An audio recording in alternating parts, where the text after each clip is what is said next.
Welcome back to my YouTube channel. Today I'm talking about the rbinom function in R.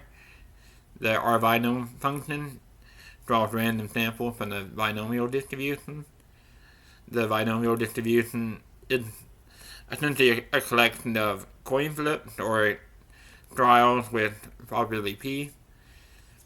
So here, n is the number of samples you want from the binomial. The size and the number of trials or a coin flip do you want from each binomial instance, and the probability is the success of each trial. The probability of success of each trial.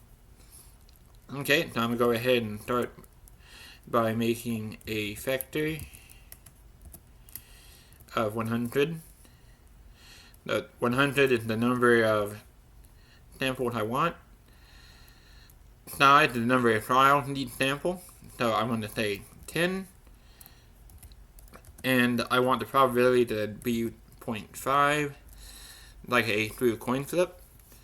So we're going to flip 10 coins 100 times and count the number of successes. So there's 100 elements in this factor.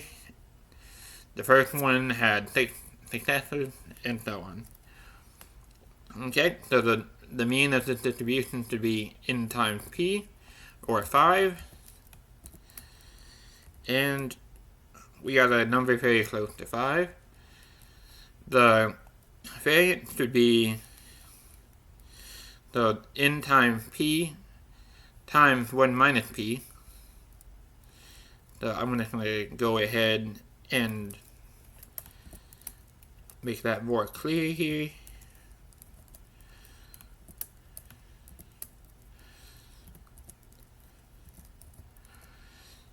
And you're going to get 2.5. And when we do the variance of x, we get about 2.5. Okay, you can also plot it. So we do the normal hit function. We get a plot of x that doesn't look quite normal, as we would expect. So one interesting thing about the binomial distribution is it's a sum of Bernoulli trials. So if you had a 1 here, that would be a Bernoulli trial, which would be a single coin flip. And by the central limit theorem, as the size of the trial increases, you get a distribution that looks more and more normal. I just want to go ahead and show that, because that's a useful thing to be exposed to.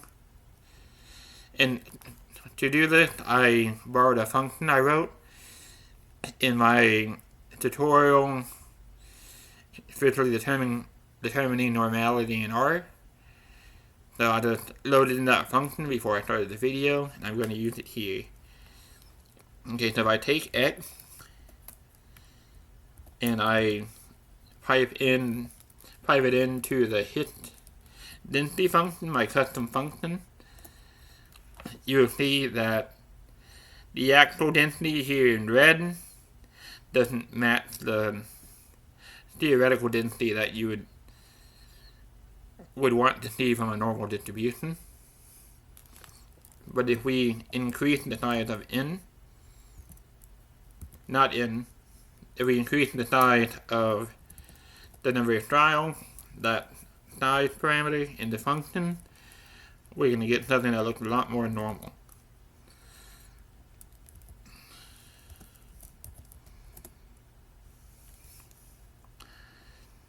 And I failed to actually put it in the hit function, so let's do that. Hit density.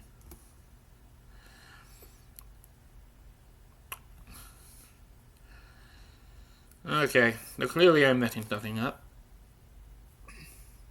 Or rather, it's harder to see when you only have 100 samples.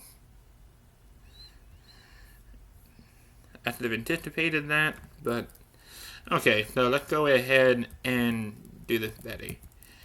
The rbinom, I'm going to say 1000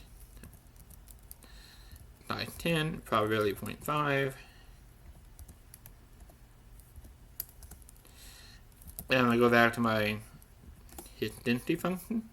So this did not look very normal. This did look abnormal. That looks great in the sense that it looks not normal at all.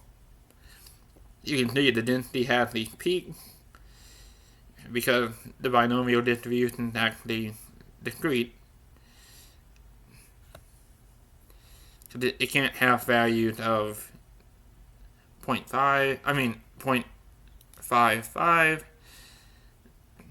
or anything like that. Okay? But as you increase your size here,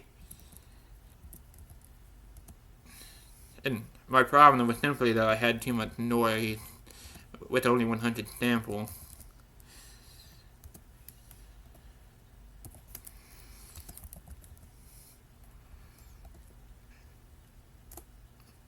Well, that looks great. You can see it looks normal now. You have the actual density pretty much superimposed onto the theoretical density. And you go back and go even higher, it should be an idealized normal distribution. Okay? So you can do other things with the binomial distribution rather than model or normal distribution, which they have you do in statistical theory sometimes. Because it's a great explanation of the central limit theorem.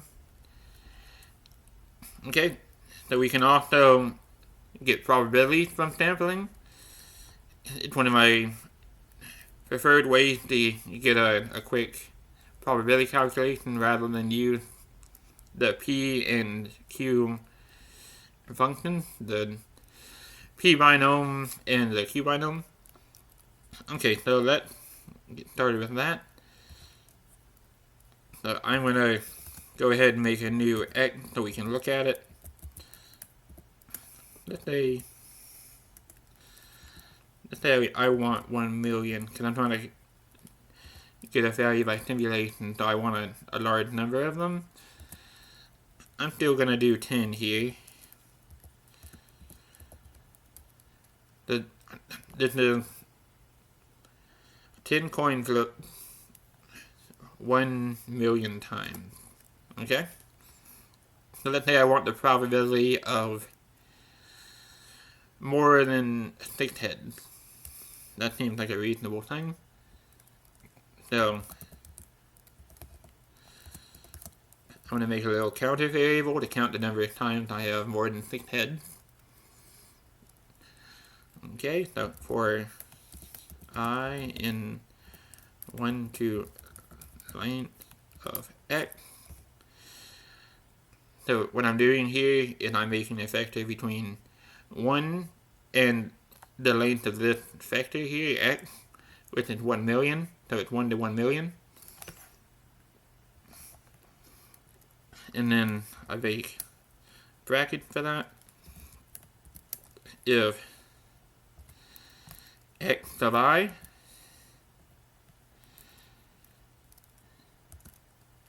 is greater than or equal to 7,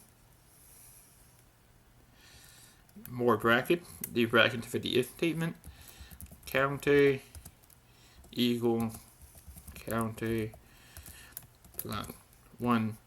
I do wish R had some way to increase the counter like Python with the plus equal 1, but unfortunately we don't have that. Okay, so ran the for loop instantly, and then to get the actual probability, we do the counter divided by the length of x. So the proportion equal to 7 or greater than 7 is 0.17. Here we didn't have to worry about the the P and the Q and getting the right proportion of the graph, we just got an answer. The downside here is that that's an estimate. That's not the true value. So if you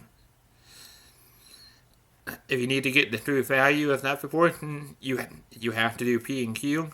But it's a good way to check your work, because it's a much more intuitive way to simply sample 1 million times from the binomial distribution and see how many of them are greater than or equal to 7.